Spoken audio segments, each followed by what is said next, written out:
Welcome to the CBS Radio Mystery Theater Archives, the only YouTube channel which has the original classic episodes of the CBS Radio Mystery Theater in order with no ads. Thank you for listening, and now, enjoy the show.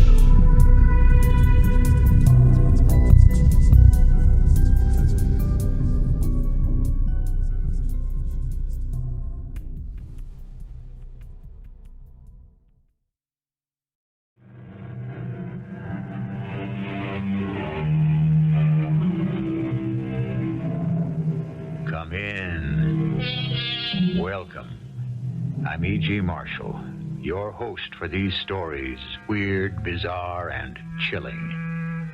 No one of us goes through life untouched by an experience that will not yield to a rational explanation. Some things cannot be explained. Witchcraft? Do you deny it? Then you disagree with one of the great minds, that of Blackstone, who said, "To deny the possibility, nay, the actual existence of witchcraft, is to contradict the revealed word of God." Is young Clare Bancroft under a witch's spell? You don't believe me, Father. Well, darling, of course I do. No, you're like Dr. Simpson. I hate him. He keeps saying the fever will break. It won't. It won't break. Claire, please. Please don't work yourself up. It's not the fever. It's that voice from the old ruin. That pathetic voice asking me to help.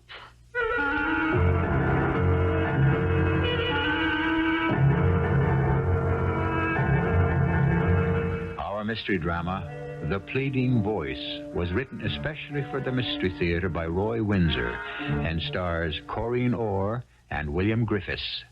It is sponsored in part by X-Lax and General Electric Citizen Band radios. I'll be back shortly with Act One. Supernaturalism is the belief that man and nature are controlled by an invisible power or powers. No one will deny that man's mind comprehends only the finite. That is, he understands what has definable limits. But what of the infinite?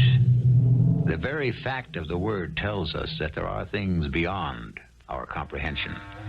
Our probes into space are efforts to enlarge our knowledge, but beyond the moon, beyond Mars, there is still a beyond that is impenetrable. So we can say without contradiction, I think, that Clare Bancroft may be suffering from more than a fever. Stop babying me, Emma. Between you and Dr. Simpson, you'll drive me crazy. Go away. Please go away. Now, doctor said liquids. I don't care what he said. He's an old fool. Oh, he sure ain't that, Miss Clare. Everyone in the village respects him. No, he ain't no fool. He's trained in Portland, and everyone in Drummond is mighty glad he come here years ago to practice. When's my father coming home? I want him. I need him. Of course you do, poor child. I'm not a poor child. I'm almost 16, and I don't have to be spoon-fed. Why can't you and the doctor understand that? When my father... Your father spoke with Rob, and Rob said you was no better, so he's coming from Boston tonight. He said to give you his love and to do what Dr. Simpson said to do. Now, for fever, you need a lot of liquids. Why did we ever move up here? And why the beaches? Why couldn't my father write in Boston or Hollywood or Paris? Why this desolate estate in Maine? How can anyone stand it? And maybe you'd like tea instead of the... No. Oh, I'm sorry, Emma. I didn't mean that about Maine. Oh, honey, I understand. For folks from big cities, Maine takes getting used to. It's I don't know. The forests, everything, they close in on you. Yep. Up here, we don't take nature for granted. Lonely, too. Especially for a young girl like you and your father away, leaving just me and Rob and with your mother in London. Wish she was here. Well, she'll be back in a week. And Jody Bennett hiked up from the village to ask how you were. And the school principal, she telephoned, sent her best wishes. How thoughtful. The people in the village and the school and all, they're nice, very nice. You just wait. Once you're well again, you'll come to love the beaches. Finest estate in this part of Maine. And this is a fine old house. Very old, but mighty sturdy. With that gatehouse? Oh, just an old ruin. Should have been leveled years ago. No, Emma, it can't be. Well, it's not likely to be. It's been going to ruin as long as I've lived in Drummond, and that's going on 40 years. Now nothing's left of it but the stone foundation. And a rotten door frame. Fit for rabbits and weeds. The owner ought to tear it down and... No, maybe he knows. And I know. You know? What, Miss Clare? Something I'll tell my father. Oh, something about what? That old ruin? Father will know what to do.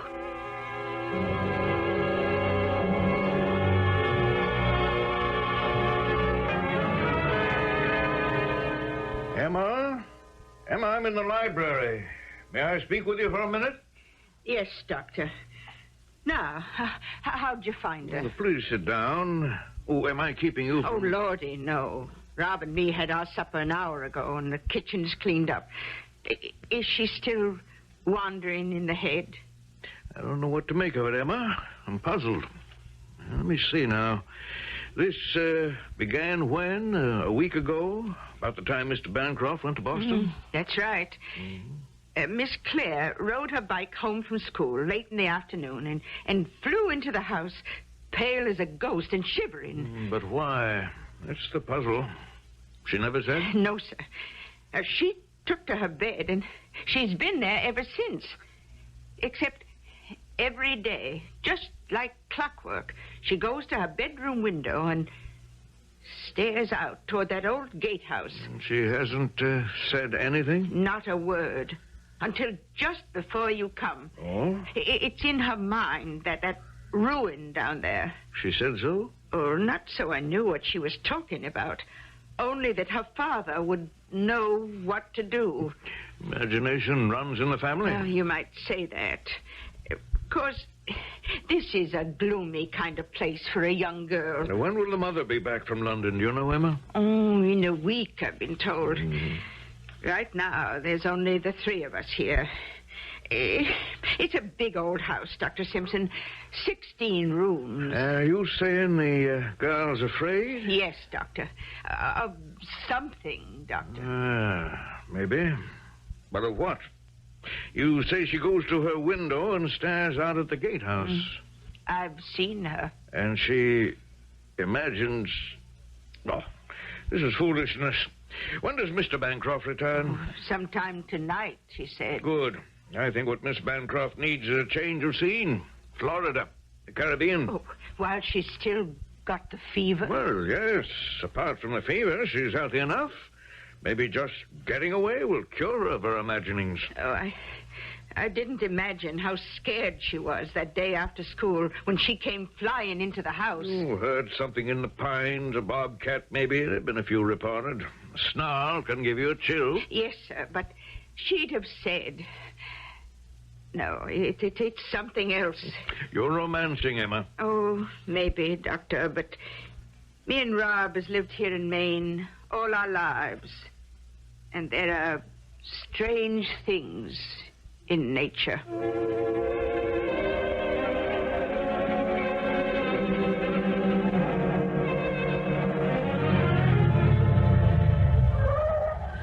Well, Rob, thank you again for meeting me at the train. Oh, you're welcome, Mr. Bancroft. I hope you find the young lady better. Emma... I know that Claire has been in good hands. Doc Simpson's been here twice a day since you left. Good man. Oh, yes. He's the best. Leastwise, around here, we think so. Well, get to bed, Rob. Begins to look like a stormy night. Snow. Been clambering up all day. Yeah. Good night. Good night. See you tomorrow, Rob. Yes, sir.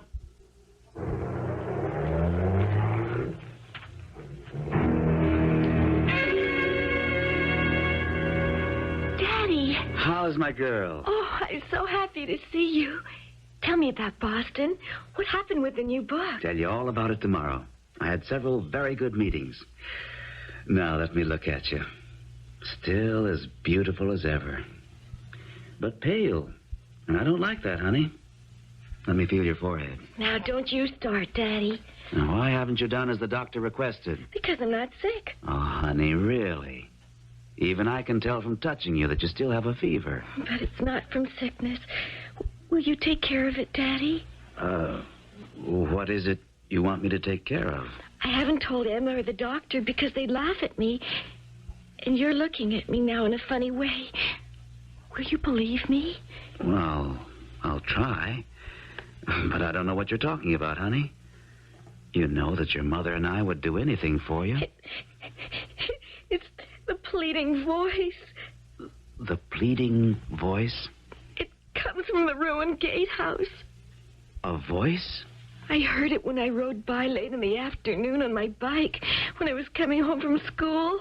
You heard a voice? It terrified me. It was so awful. That it came from the ruins? Yes, and it keeps me awake and makes my head hot with worry. Remarkable. It's not a delusion, Daddy. Oh, no, I didn't say that, but fever... No one will ever believe me. Well, say that I do. Now tell me about this pleading voice. It comes from the ruined gatehouse? From that crumbling old door frame that opens into nothing. Weeds and dirt and stone. Go on. And the voice says, "Oh, Mother, let me in. Please, Mother, let me in."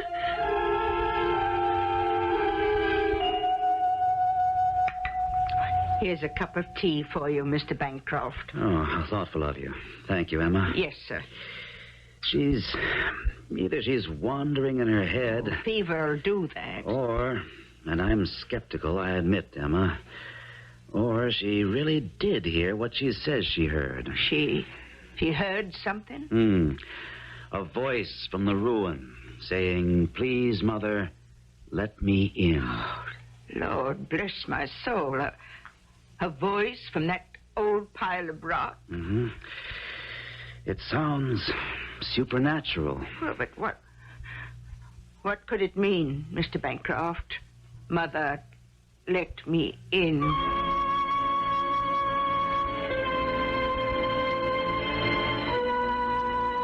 She heard it, did she, Emma? That's what he told me, Rob. And it's got him worried. You don't believe it, do you? I ain't saying I do. Ain't saying I don't. But Rob, what could be down there? That gatehouse has been tumbled down for years, ever since I was a girl.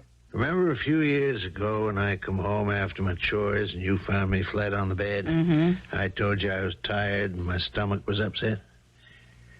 I didn't want to worry you, Emma. It wasn't my stomach.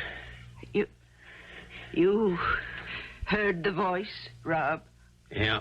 I didn't say nothing for fear people would say I was an old fool. But I heard the voice. Oh, Mother, please let me in. Please, Mother. That's what I heard. Heaven have mercy on whoever it is. Amen. Who could it be? I don't know, Emma. But you couldn't pay me enough to walk past there after sunset.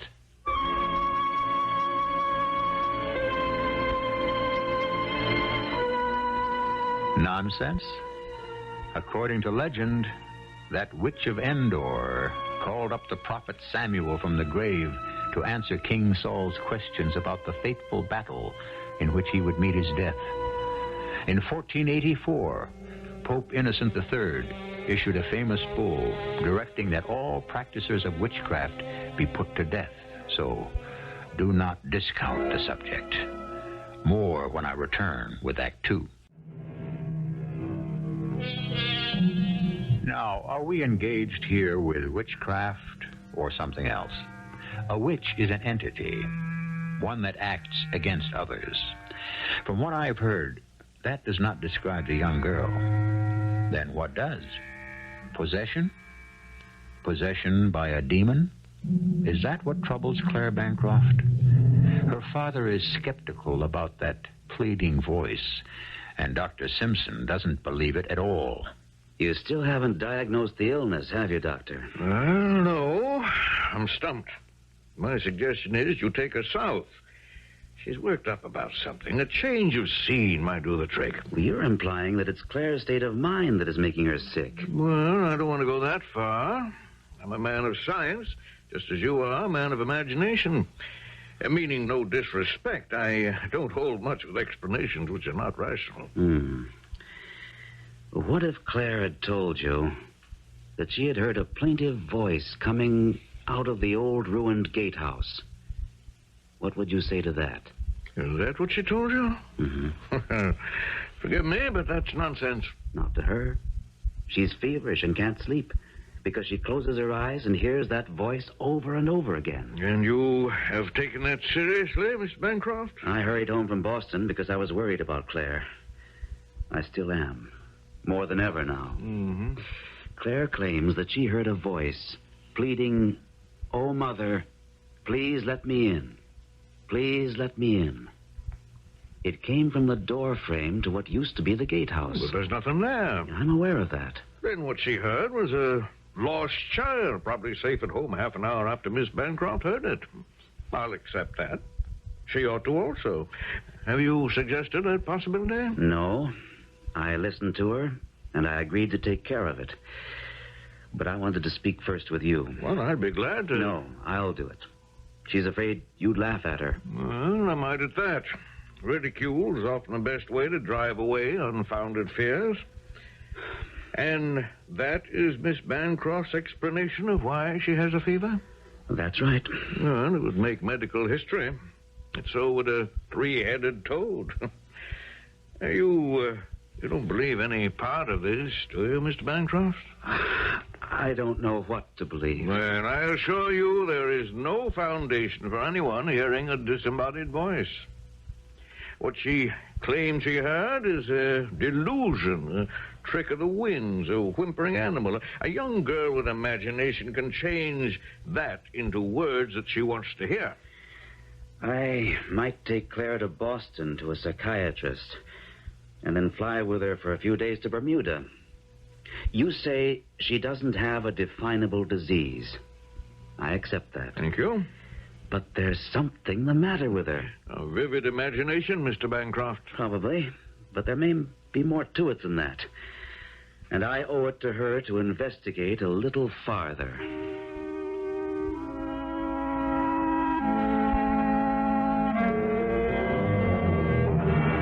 Have you found it, Father? Darling, it's pretty early in the morning to go searching the ruin for your pleading voice. I see. Now, don't look at me that way, honey. I'll do something about it, I promise. You don't believe me? I don't disbelieve you. It was the doctor, wasn't it? He thinks I'm crazy. Well, you're not. All the same, fever can play tricks with the mind. Now, why don't we have Rob drive us to Portland, fly to Boston, and then fly to Bermuda for a week? No. I can never leave here until someone saves that child. I don't want to leave. The voice will follow me wherever I go. But Dr. Simpson He suggests... doesn't know everything. He knows medicine, This Claire. has nothing to do with medicine. Can anyone understand that? I hear the voice over and over until my head gets hot. That's what caused the fever. Don't you understand? What do you want me to do? Save the child. What if I don't hear its pleading voice? You will. Please, please go down to the ruin and save him. You said you'd do something about it. Please, Father, I'm not crazy. There really is a voice down there.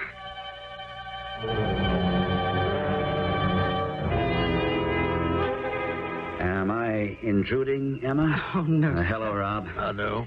Oh, no. Rob and me is just having late afternoon tea. Can I pour you a cup, Mr. Bancroft? No, thank you, Emma. No, you can sit here, Mr. Bancroft. No, thank you. I haven't been able to write a word all afternoon. So I've come to ask Rob if he'll help me. Why, sure, Mr. Bancroft. Just name it. It's my daughter. Emma knows. Have you told Rob, Emma? Why, yes, sir. It's that voice she says she heard coming out of the ruin, Rob. It may all be in her imagination. The Beaches is a grand place for letting the imagination roam. Rob heard that voice, Mr. Bancroft. What? Rob, you heard the voice? Just leave and not talk about it. Well, I'm sorry, but we'll have to. My daughter's been bedridden for more than a week with a mysterious fever, Rob. She insists it's because she hears a child's voice coming from the door frame in the ruined gatehouse. You confirm it? Oh, he's not too sure. No, it was in the past. But you did hear the voice? I did hear something. A human voice? The voice of a child? Well, I don't know about that. It's just an eerie kind of sound. It might have been the wind. Rob, answer me. Did you hear a human voice? Yes. Yes, sir. Oh, thank you. Well, that makes up my mind. We're going down there tonight at 9 o'clock and to find out if it's true. No, I wouldn't do that, Mr. Bancroft. You don't know what you might get into. You'll bring your shotgun, so there'll be nothing to be afraid of. I'll see you at 9, Rob. Me? You want me to go with you? Well, certainly. That's why I asked if you'd help me. Yeah, but to go down there at night? Are you afraid? The two of us with a lantern and a gun, searching for a voice? There's nothing to be afraid of. But when I heard it a long time ago, it was so terrible a sound. I ran home and just flopped. Well, if you won't come with me, I'll go by myself. I have to find out what it is. 9 o'clock, Mr. Bancroft. Thank you, Rob. I'll see you in the front hall at 9. Emma, I just can't. I'm afraid. It just remembering the voice makes my flesh crawl.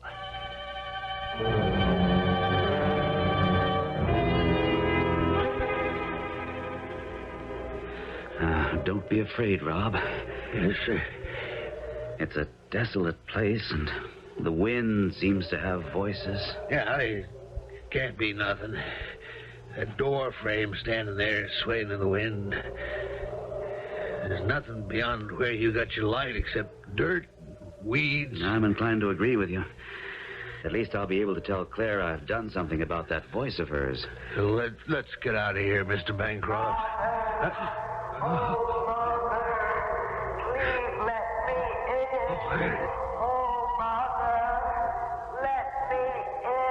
Lord, save me. Who are you? Speak to me. Oh, Mother, please let me in, please. Mr. Bancroft. Rob, get a hold of yourself, man. I can't move. That awful voice.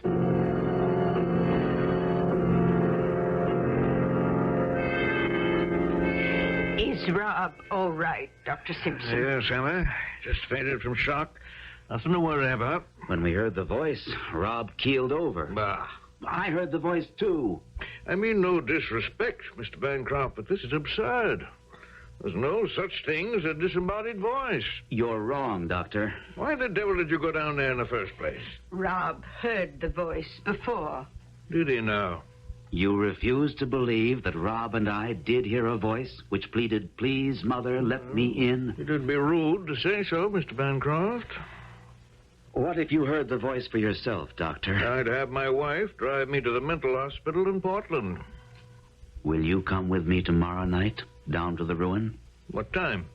Say around now, 10 o'clock. Splendid. Yes, I'll accompany you to the ruin. Then once and for all, we'll lay this fiction to rest.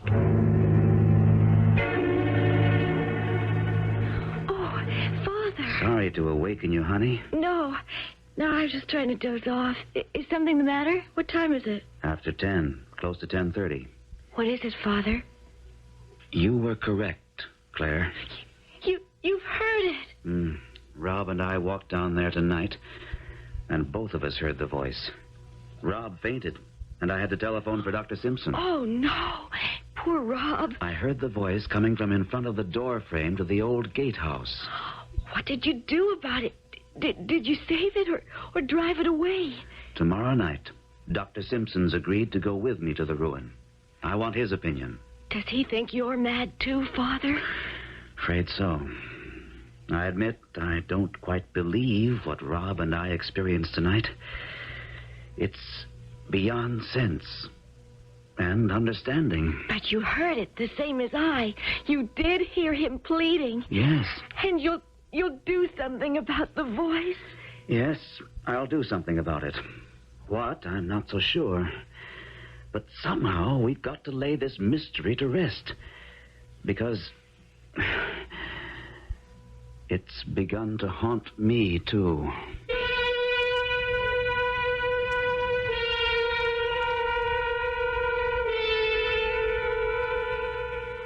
Well, what do you make of the pleading voice? Delusion?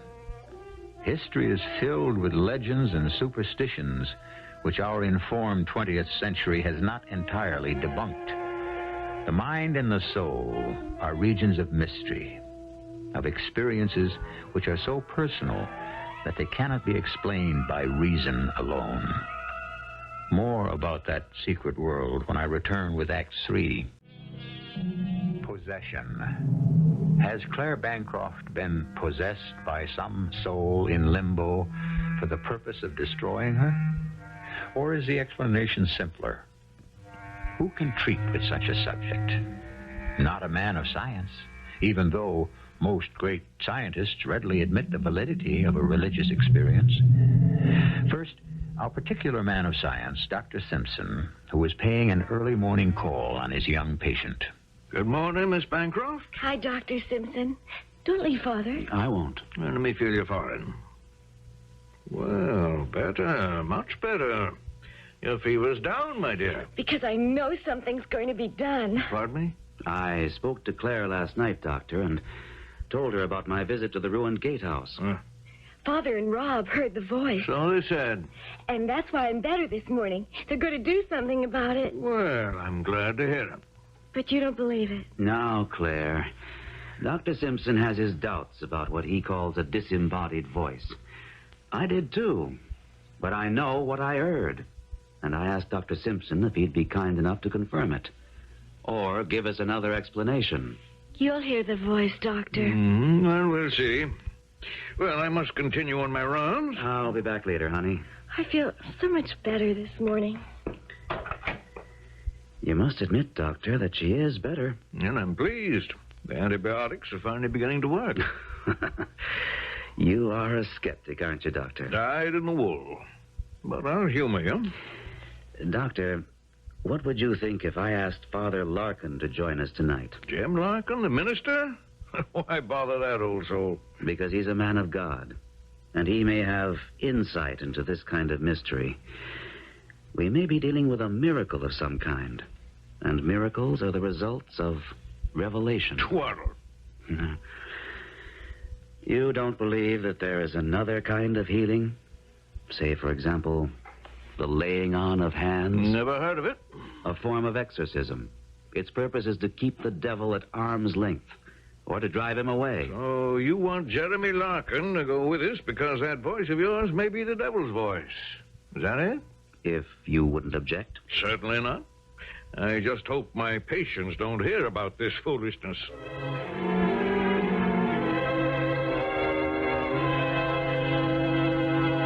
Hey, be glad to, Mr. Bancroft. 10 tonight? Yes.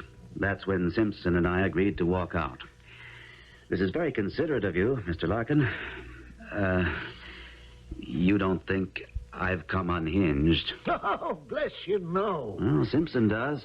Yeah, he's a good man in every way, but he doesn't believe in faith.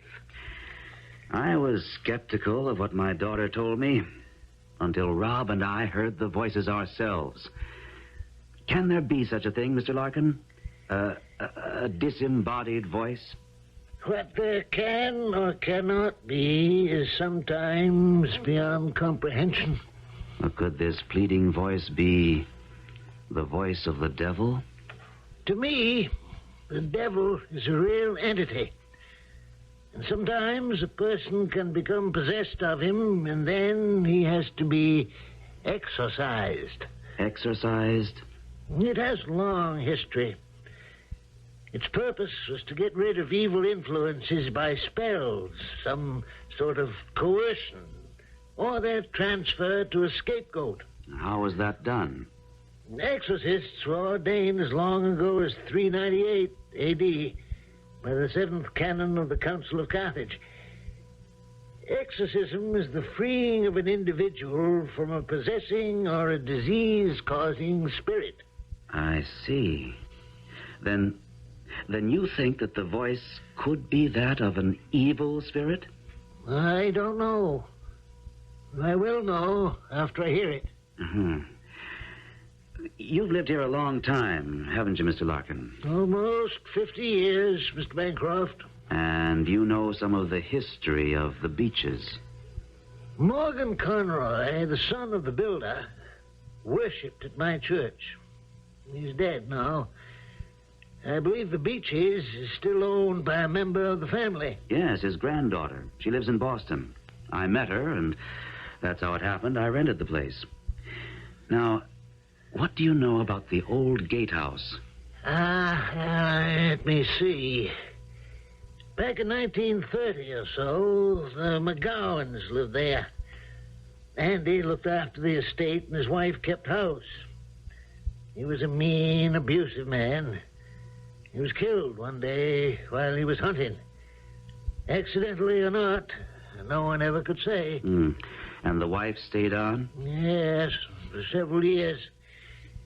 They had a son, Willie by name, but he was a troublemaker and disappeared. Then Mrs. McGowan, Hester was her name, she died. No one to this day knows what became of the boy. A tragic story. Yes, very. I heard Hester McGowan's last words. I forgive him. I forgive him. The husband? I thought so at the time, yes. It is a tragic story. The poor woman had nothing to live for. She lost her will and died from a broken heart. If you'll permit me to say so. I will. And I agree that it's possible. I can't say that Simpson would. No. That kind of explanation's beyond the doctor's ken. But all the same, it's possible.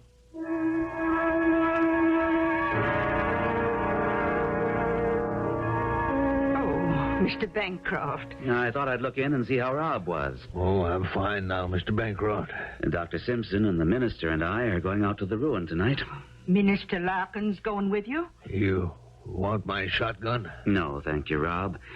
I don't think there's an actual person there. Well, then, where does the voice come from? It's beyond me, Emma. But we intend to find out. Is it a spirit voice? Do you believe in such a thing? Oh, there are evil spirits. They come back sometimes to trouble the living. Am I right, Rob? Like your older brother, the one who's dead. He's always in your mind, trying to influence you. Well, it's just in my mind, Emma. Well, same thing, isn't it? Like Hester McGowan? You know about her? Yeah. I got thinking maybe that's what the voice was saying. Oh, please, Mother, let me in. Must have been old Andy. He called his old woman mother. We heard he treated her terrible. Maybe it's him, wanting forgiveness. But this is a young voice, Rob. Could it be the boys? But why would he come back and haunt the old gatehouse? For what you said. Forgiveness. I understand that he was a troublemaker and left home when he was very young. Strange, isn't it? Unnatural, sir. It's unnatural.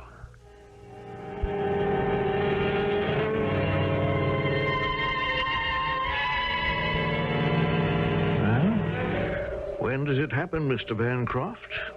This spectral voice speaking from beyond? Rob and I waited almost half an hour before we heard it. By which time anything you heard would sound like a voice from the grave. Now, this is nonsensical. That wind is very cold. I'll stay another 5 minutes, and you'll excuse me.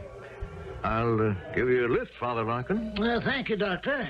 I walked up, and I'll walk back. And you're not afraid? I have no reason to be, Doctor. I trust in the Lord. There it is.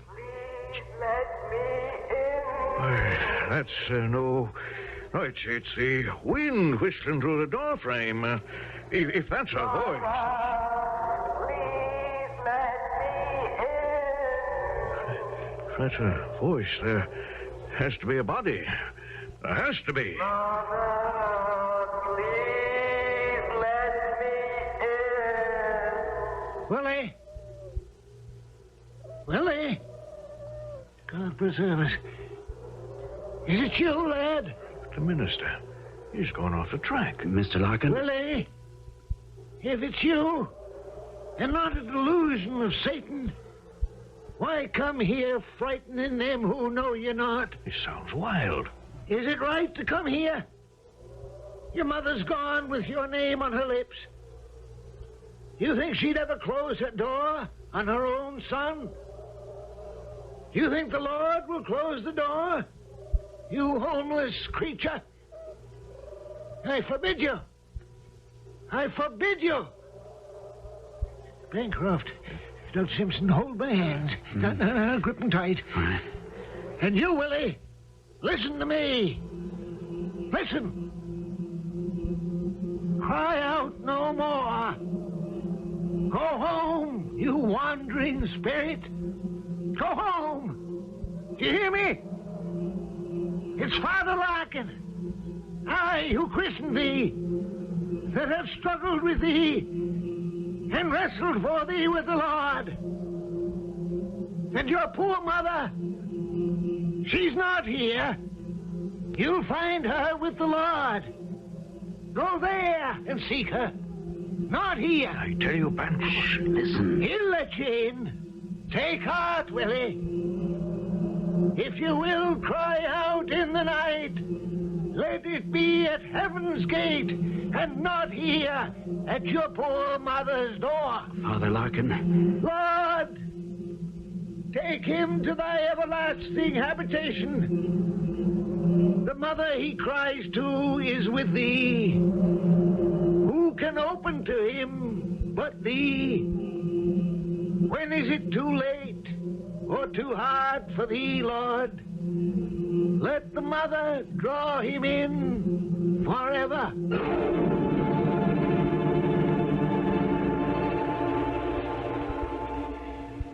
Father, I've waited up with Emma and Rob. I feel ever so much better. All of you look pale. Child, we have exorcised a wandering soul. I don't know what that means. Sit down, Father. You too, Dr. Simpson. You all right? Well, I really don't know. All my years of practice... Back in Roman days, and before that among the Greeks and the Jews, there was a ritual in which a priest signed the person who was troubled by an evil spirit with the figure of the cross, had him kneel down, and sprinkled him with holy water. Then he asked the devil his name and adjured him not to afflict that person anymore. Is that what you did with the voice in the ruin? In a way, yes. That was the voice of young Willie McGowan, who could not get into the gatehouse those many years ago when his mother had died. He had not been a good boy or a good man, but something drove him to return on the night his mother died. And since then, his spirit has been wandering the universe in search of her. And he always returned to the door of the ruined gatehouse. And you exorcised him? I charged him to return to his mother, who is within the gates of heaven. Bless my soul. Amen. And the pleading voice is gone? Yes? I'm so happy. The poor young man. Well, Doctor?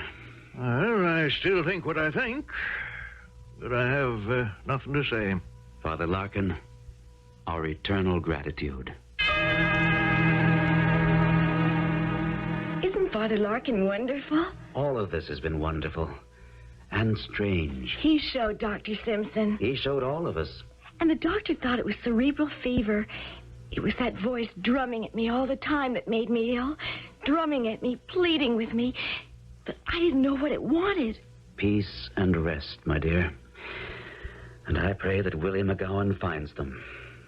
What will Mother think of all this when she comes home? We'll have to tell her. And she'll give us that aloof look of hers and say, a pleading voice from the ruin by the gatehouse? Really? What have you two been doing while I was abroad? She doesn't have to believe it, Claire. We know. We heard it, and Father Larkin exorcised it. There is no rational explanation for it, but it was all true.